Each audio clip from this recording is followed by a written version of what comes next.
দাঁড়িয়েছিল। বিনীত, তুমি এতক্ষণ কোথায় গেছিলে? রেশমির কোলে বিনীতের কাটা মাথাটা পড়েছিল। এটা কি করে হলো? না না, এটা কিছুতেই হতে পারে না, কিছুতেই হতে পারে না এটা। শুনছেন দাদা, এই হোটেলে কোনো রুম খালি আছে কি? আছে তো, নিশ্চয়ই আছে।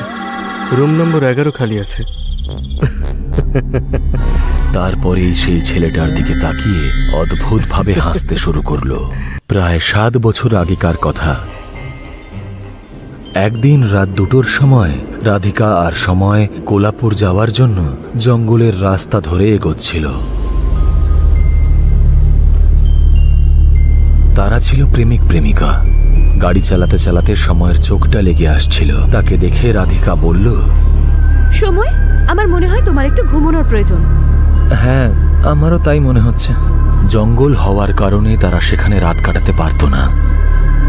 সেই জন্য সামনের যে কোনো একটা লজে তারা রাত কাটানোর সিদ্ধান্ত নিল। একটু এগিয়ে যেতেই তারা একটা লজ দেখতে পেল। লজটার নাম ছিল লক্ষ্মী লজ। সময় লজের পার্কিং প্লটে গাড়িটা পার্ক করে দিল,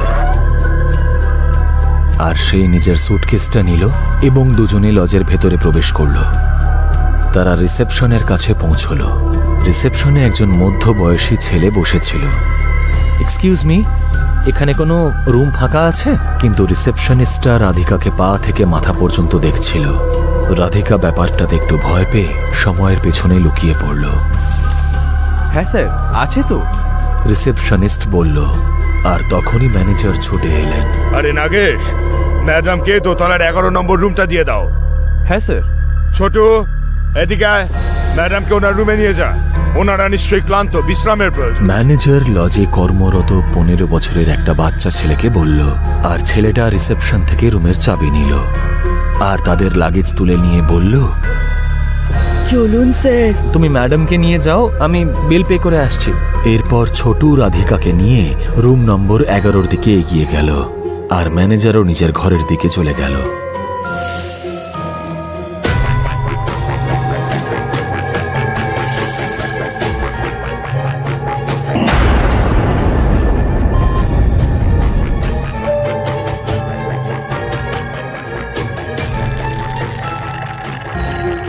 আধ ঘন্টা পরে তুমি আমাদের রুমে চলে এসো, সময় নাগেশকে বলল, আর নিজে রুমের দিকে এগিয়ে গেল। রুমের দরজা খুলতেই সময় দেখতে পেল রাধিকা নতুন বউয়ের মতন গয়নাগাটি পরে বিছানায় বসে আছে। রাধিকা বিয়ের আগেই সময়ের কিনে দেওয়া বিয়ের শাড়িটা সে পরে নিয়েছিল। সময় ওর কাছে এগোলো আর ওর ঘুমটা তুলল।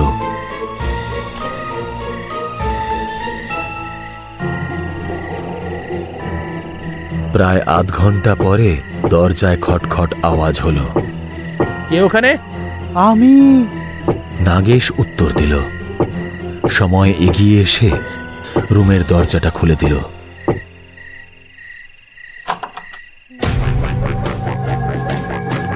সময়, তুমি ওনাকে ঘরে ঢোকালে কেন? তুমি কি জানো না আমি? রাধিকা কথা বলতেই যাচ্ছিল, কিন্তু সে লজ্জায় চুপ করে গেল। নাগেশ রাধিকার দিকে এগিয়ে গেল। এটা দেখে সে ভীষণ ভয় পেয়ে গেল। সময়, এসব কি হচ্ছে? সে ঘাবড়ে গিয়ে সময়কে বলল। সে ভয় পেয়ে বারবার সময়কে আটকানোর জন্য বলছিল, কিন্তু সময় হাসি মুখে সবকিছু দেখছিল।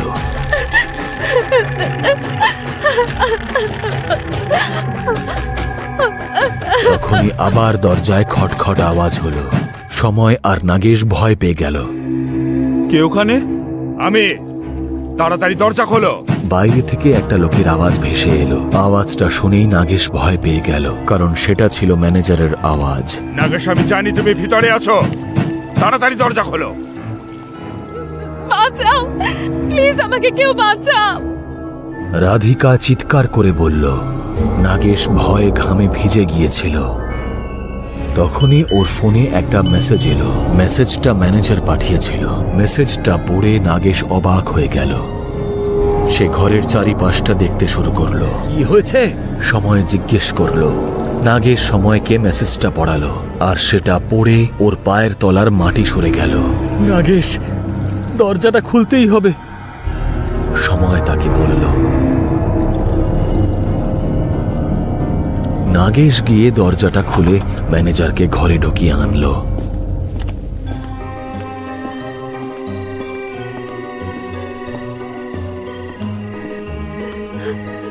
স্যার স্যার প্লিজ আমাকে বাঁচান, এরা আমাকে মেরে ফেলবে, প্লিজ স্যার।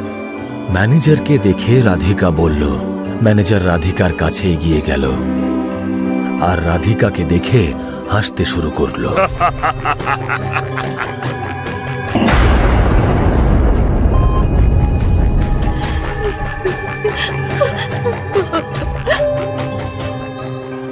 উনি নাগেশকে মেসেজ করেছিলেন, আমি তোমাদের ঘরে লুকোনো সিসিটিভি ক্যামেরা দিয়ে সব দেখেছি। ম্যানেজার লজের প্রত্যেকটা রুমেই লুকিয়ে সিসিটিভি ক্যামেরা রেখে দিয়েছিল। ম্যানেজার ঘর থেকে বেরোতে যাবে তখনই সময় খাটের তলায় লুকিয়ে রাখা চাকুটা বের করলো আর সেটা দিয়ে রাধিকার গলায় প্রহার করলো। রাধিকার মাথাটা শরীর থেকে আলাদা হয়ে গেল আর মাটিতে পড়ে গেল। সারা বিছানা রক্তে ভেসে গেল। এটা দেখে ম্যানেজারের চোখ ছানা বড়া হয়ে গেল। আরে তুমি এটা কি করলে? কেন এরকম ভাবে মারলে ওকে? ম্যানেজার সময়কে জিজ্ঞেস করলো আর সময় একটা স্মৃতিতে হারিয়ে গেল। সময়, আমার মনে হয় আমাদের যত তাড়াতাড়ি সম্ভব বিয়ে করে নেওয়া উচিত, না হলে সবার সামনে আমার মা বাবাকে খুব অপমানিত হতে হবে।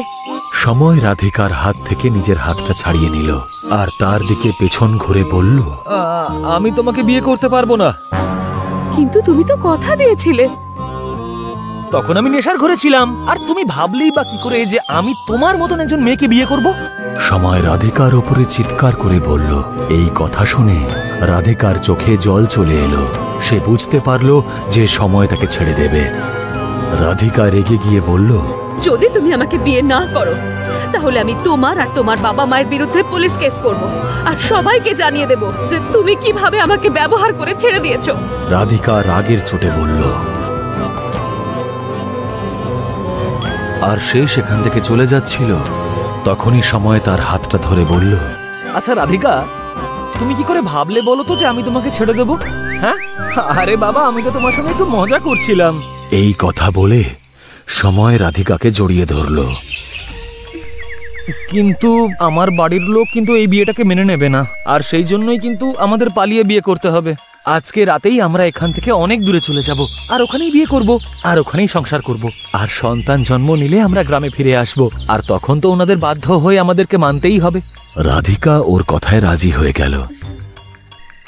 রাত তখন প্রায় 11টা বাজে। সারা গ্রাম যখন ঘুমে আচ্ছন্ন, তখন রাধিকা চুপি চুপি বাড়ি থেকে বেরিয়ে এলো। গলির বাইরে সময় গাড়ি নিয়ে অপেক্ষা করছিল। রাধিকা গাড়িতে উঠতেই ওরা সেখান থেকে বেরিয়ে পড়ল। আরে বলো বলো, তুমি ওকে কেন মারলে? ম্যানেজার চিৎকার করে সময়কে জিজ্ঞেস করলো, আর তখনই তার হুঁশ ফিরল। এই বুড়ো চুপ কর বলছে, আর বেশি কথা না বলে এই লাশটাকে নিয়ে কি করা যায় সেটা বল, না হলে কিন্তু এই কাজের জন্য আমাদের সঙ্গে তুইও ফাঁসবি।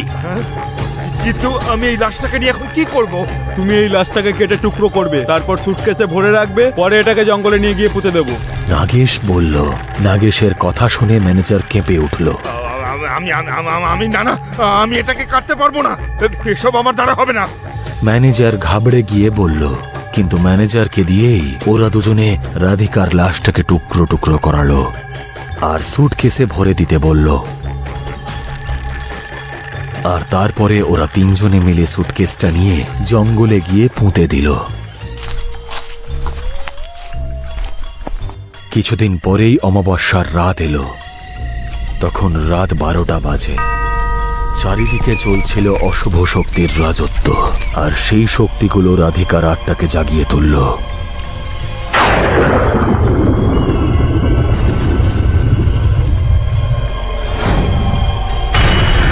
এদিকে লজের মধ্যে সেই ম্যানেজার নিজের কেবিনে বসেছিল। সেই সময় লজে এক নবদম্পতি ছিল, আর তারা ছিল রুম নম্বর 12-তে। ম্যানেজার ঘরে বসে কম্পিউটারে ওদের সিসিটিভি ফুটেজ দেখছিল। তখনই সে একটা ভয়ার্ত চিৎকার শুনতে পেল। ম্যানেজার খুব ভয় পেয়ে কেবিনের বাইরে বেরিয়ে এলো, আর বাইরে এসে দেখল যে নাগেশ মাটিতে ঘষতে ঘষতে তার দিকে এগোচ্ছে। ওর একটা হাতও কাটা ছিল, তার সারা শরীর থেকে রক্ত ঝরছিল। আর তার ঠিক পাশেই হাতে চাকু নিয়ে রাধিকা নববধূ রূপে দাঁড়িয়েছিল। তাকে ভীষণ ভয়ঙ্কর লাগছিল দেখতে। আর তখনই চাকুটা দিয়ে নাগেশের মাথাটা শরীর থেকে আলাদা করে দিল। ম্যানেজার দৌড়ে অন্য ঘরের দিকে চলে যাওয়ার চেষ্টা করল, আর সামনের দৃশ্য দেখে তার পায়ের তলার মাটি সরে গেল, কারণ করিডোরে 4-5 জন লোকের লাশ পড়েছিল। তাদের মধ্যে কয়েকজন ছিল কর্মচারী, আবার কয়েকজন ছিল গেস্ট। পুরো মেঝেটা রক্তে লাল হয়ে গিয়েছিল, সারা দেওয়াল জুড়ে ছিল রক্তের দাগ। তখনই একটা নুপুরের আওয়াজ শোনা গেল। ম্যানেজার পেছনের দিকে ঘুরতেই রাধিকা চাকু দিয়ে তার গলায় প্রহার করল, আর মাথাটা শরীরের থেকে আলাদা হয়ে মাটিতে পড়ে গেল। রাধিকা নাগেশ আর ম্যানেজারকে মেরে ফেলেছিল, আর সেই সঙ্গে লজে থাকা প্রত্যেকটা ব্যক্তিকে মেরে ফেলেছিল, কারণ তার মনে মানুষের প্রতি একটা ঘৃণা জন্ম নিয়েছিল। কিন্তু তার প্রতিহিংসা তখনও সম্পূর্ণ হয়নি, কারণ আসল কালপ্রিট সময় তখনও বেঁচে ছিল। সেই জন্য তার আত্মাও শান্তি পাচ্ছিল না, আর তাই সময়ের অপেক্ষা করতে করতে সে সেখানেই থেকে গেল। আজও রাধিকা ওই লজে সময়ের জন্য অপেক্ষা করছে। তাই কোনো ব্যক্তি সেই লজে গেলে রাধিকা তাকে নিজের জালে জড়িয়ে শেষ করে দেয়।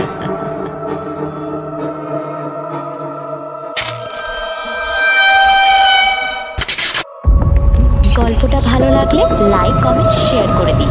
আর নতুন গল্পের নোটিফিকেশন পেতে সাবস্ক্রাইব করুন।